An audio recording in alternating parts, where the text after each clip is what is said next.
Hello दोस्तों, मैं आज आप सबको बहुत ही दर्द भरी बेटी विवाह गीत सुनाऊंगी। कैसा लगेगा कमेंट बॉक्स में ज़रूर बताइएगा। हरियर बसवा कटाया मोरे बाबा, तेही बासे मड़वा छवाया हो।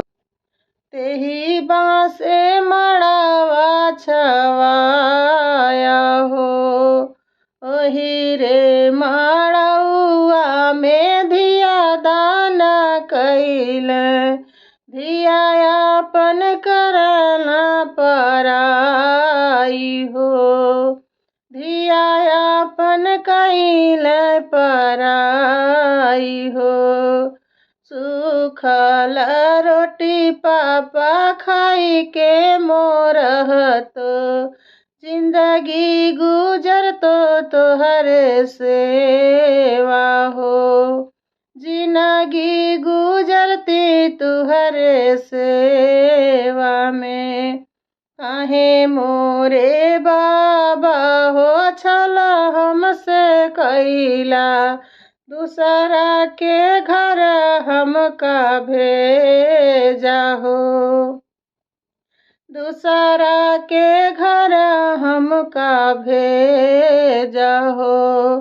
काहे मोरे भैया हो भैला नीरा मोहिया, राखा ना रखिया कैलाज हो।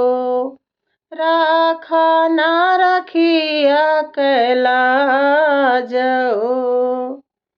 बेटी पराई होनी कहत रहलू मैया, उहो कई के दिहलू दिखाय हो।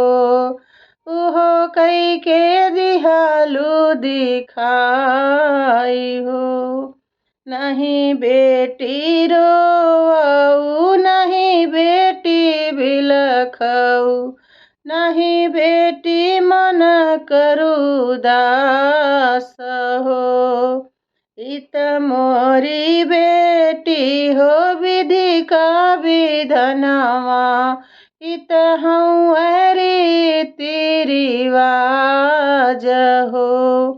इत हूँ रीति रिवाज हो।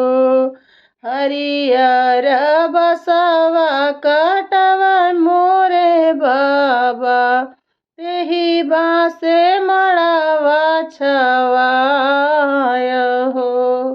ओही रे मड़उआ में धिया दान कैल, दिया अपन करना परा